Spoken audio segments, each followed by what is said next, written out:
నికి అగ్రపీఠం వేసినారు. చక్కని వారు చక్కగా కనపడాలని, అందంగా కనపడాలని ప్రయత్నం చేస్తూ ఉన్నారు ఆ రోజు.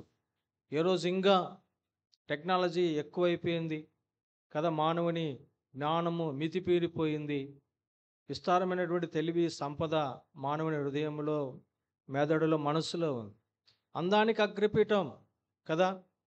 ఏమీ లేకపోయినా అందంగా కనపడాలని, ఇతరులు మన అందాన్ని చూసి మనల్ని మెచ్చుకోవాలని ప్రయత్నం చేస్తూ ఉన్నారు.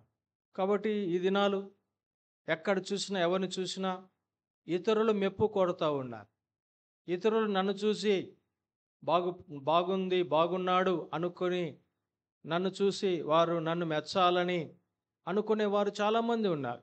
అంతే ఆ రోజు కాదు, ఈ రోజు కూడా అందానికి అగ్రపీఠం మనం చూస్తూ ఉన్నాం.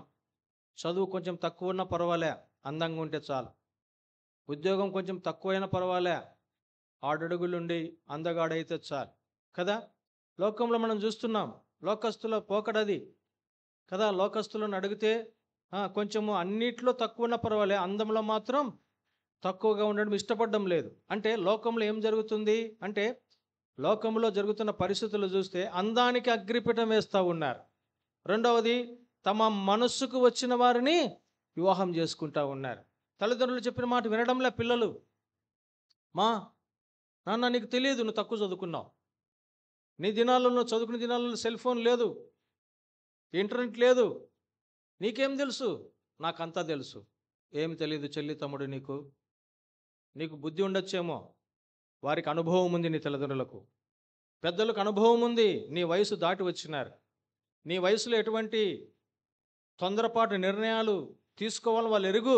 అందుకే తొందరపడి నిర్ణయాలు తీసుకోవద్దు అని చెబుతూ ఉంటారు. తల్లిదండ్రులైతేనేమి, సేవకులైతేనేమి, మందిరంలో పెద్దలైతేనేమి, వారు చెప్పే ప్రతి మాట నీ భవిష్యత్తు క్షేమంగా ఉండాలని. తొందరపడొద్దండి. ఈనాడు సెల్ఫ్ డిక్లరేషన్, సెల్ఫ్ డెసిషన్, సొంత నిర్ణయాలు.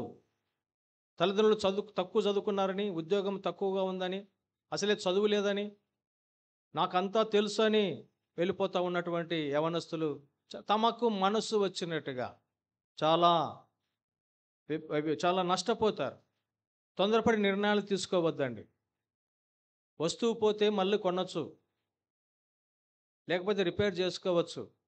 కానీ జీవితంలో నువ్వు పెళ్ళి అన్నది ఒక్కసారి పొరపాటు చేసినావా, నువ్వు పొరపాటు చేసి వస్తువు కొని సరేలే అని ఇంకొక వస్తువు కొనొచ్చు.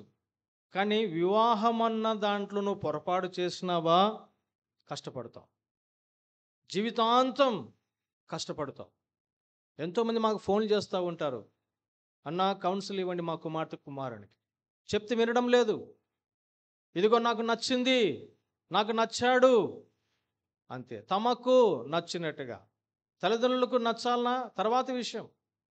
నాకు నచ్చింది, నాకు నచ్చినాడు, నేను వెళ్ళిపోవాల్సిందే. గమనించండి, కళ్ళు అన్నవి చాలా మోసం చేసేవి. కళ్ళు ఏదైతే, కంటితో ఏదైతే చూస్తామో హృదయంలో ఆలోచన కలుగుతుంది. చూచి నష్టపోయినాడండి దావీదు. చూడకూడదని చూసినాడు, నష్టపోయినాడు. ఎంత శిక్ష అనుభవించినాడు? నువ్వు చూస్తున్నవంతా, నువ్వు అనుకున్నదంతా మంచిది అనుకోబాకు. నువ్వు పైరూపాన్ని చూస్తున్నావు. మనిషి పైరూపాన్ని చూస్తాడు, దేవుడు హృదయాన్ని చూస్తాడు. ఫోటో వేరు, ఎక్స్రే వేరు. There is lot of difference between photo and x ray. Photo బయట కనపడుతుంది, బాగున్నారు బాగున్నారు బాగున్నారని, కానీ లోపట ఏ రోగం ఉన్నది ఎక్స్రే తీస్తే తెలియదు. బయటికి కనపడవచ్చు, అందంగా బాగున్నట్టు కనపడవచ్చు, కానీ లోపట ఏముంది ఏం తెలుసు నీకు? మూన్నాళ్ళ ముచ్చటే అందానికి ఆశపడిపోతే. సంసోను చూసినాం, సంసోను చూసినాం. వద్దన్నారు తల్లిదండ్రులు. 14వ అధ్యాయంలో 1వ వచనంలో, నాకు నచ్చింది ఇస్తారా చస్తారా, నాకు వివాహం చేయండి, ఈ అమ్మాయి నచ్చింది. తర్వాత 16వ అధ్యాయానికి వెళ్ళినాడు. 16వ అధ్యాయం 1వ వచనం, 16వ అధ్యాయం 4వ వచనం, నాకు నచ్చింది. ఎక్కడంటే అట్లా తనకు నచ్చిన వారిని, తనకు మెచ్చిన వారిని. ఆ రోజే కాదు, నోహు దినాలు కాదు, ఈ రోజు కూడా లోకస్తులే కాదండి, విశ్వాసులు సహితం పొరపాటు చేస్తూ ఉన్నారు. తల్లిదండ్రులు సైతం తమ పిల్లల భవిష్యత్తును నాశనం చేస్తున్నారంటే తప్పు కాదేమో. అందానికి అగ్రపీఠం పిల్లలు నచ్చినారు కదా, సరే పా చేసేద్దాం, చేతులు దులుపుకుంటున్నారు. జీవితాంతం ఏడుస్తారు. జాగ్రత్త. తొందరపాటు నిర్ణయాలు అనేది చాలా కఠినమైనటువంటి భవిష్యత్తుని తీసుకొని వస్తుంది. సరైన నిర్ణయం తీసుకోనండి. నిర్ణయం అనేది రెండు రకాలుగా ఉంటుంది. ఒకటి తీసుకుంటే సరైన నిర్ణయం తీసుకుంటావు, లేకపోతే చెడు నిర్ణయం తీసుకుంటావు. చెడు నిర్ణయం తీసుకుంటే జీవితాంతం ఏడుస్తావు. సరైన నిర్ణయం తీసుకుంటే జీవితాంతము సంతోషపడతావు. చిన్న కుమారుడు సరైన నిర్ణయం తీసుకున్నాడు. పందుల పొట్టు కూడా దొరకడంలే. అప్పుడు ఒక నిర్ణయం తీసుకున్నాడు, నాకు ఇక్కడ పందుల పొట్టు దొరకకపోతే పక్క ఊరికి పోతా, లేక పక్క జిల్లాకు పోయి అక్కడ ఏదో చిన్న ఉద్యోగం చేసుకుని బ్రతుకుతా అనుకొని ఆలోచన చేయలే. ఒక మంచి ఆలోచన చేసినాడు. ఏంటి? నేను ఎక్కడి నుండి అయితే వచ్చినానో నేను అక్కడికి పోతా. ఒక మంచి నిర్ణయము తాను పోగొట్టుకున్నదంతా సంపాదించుకున్నాడు. పోయేటప్పుడు రాజుగా పోయినాడు, అక్కడ బికారి అయిపోయినాడు. ఇంట్లో ఉన్నప్పుడు ఎంతోమంది పనివాళ్ళు ఉన్నారు వాడికి. తన్నింటికి దూరం అయిపోయినప్పుడు ఒక పనివానిగా ఉద్యోగం అడుగుతున్నాడు. ఎవరివ్వలే. కోల్పోయింది అంతా. డబ్బు పోయింది, బంగారు పోయింది, మంచి బట్టలు పోయినాయి, తిండి పోయింది, కుమారత్వం పోయింది, అన్నీ పోయినాయి. అక్కడ అన్నీ పోయిన తర్వాత ఒక నిర్ణయం తీసుకున్నాడు. తాను తీసుకున్న సరైన నిర్ణయము తన జీవితమును మళ్ళా మలుపు తిప్పింది. తిరిగి అన్ని పొందుకున్నాడు. నువ్వు చెల్లి, తమ్ముడు, నువ్వు తీసుకునే నిర్ణయం నీ భవిష్యత్తును నిర్దేశిస్తుంది. తొందరపడి నిర్ణయాలు తీసుకోబాకండి, ముఖ్యంగా వివాహంలో. ఈనాడు బయటవారు కాదండి, నాకు చాలా దుఃఖం, వేదన, కన్నీరు. మన వాళ్ళే, మన సహవాసం ఉన్న వాళ్ళే తొందరపడి నిర్ణయాలు తీసుకుంటున్నారు పిల్లల పెళ్ళిళ్ళ విషయంలో. లూకాసు వార్తలో, మత్తయి వార్తలో ఏముంది? దేవుడు జతపరిచిన వారిని మనుష్యుడు వేరుపరచకూడదు. అంటే భార్య భర్తలను వేరుపరచకూడదు. మరి ఎందుకు కోర్టులు వేరుపరుస్తున్నాయి? పోలీస్ స్టేషన్లు ఎందుకు వేరుపరుస్తున్నాయి భార్య భర్తలను? గ్రామాలకు వెళ్తే చావడి దగ్గర, సత్రం దగ్గర పెద్దలు ఎందుకు భార్య భర్తలను విడదీస్తూ ఉన్నారు? ఎందుకు అంటే ఎవరు జతపరచలే వారిని? అర్థం కాలే మీకు? దేవుడు జతపరిస్తే పోలీస్ స్టేషన్లు, కోర్టులు, గ్రామ చావిడ్లు, సత్రాల్లో ఉన్న పెద్దలు ఎవరు వేరు చేయరు. తల కింద పెట్టి తపస్సు చేసినా కూడా వాళ్ళ చేత కాదు, దేవుడు జతపరిస్తే భార్య భర్తలుగా. కానీ ఎందుకు వేరు చేస్తూ ఉన్నాయి కోర్టులు, పోలీస్ స్టేషన్లు, పెద్దవాళ్ళు? దేవుడు వారిని ఏం జతపరిచినట్టు?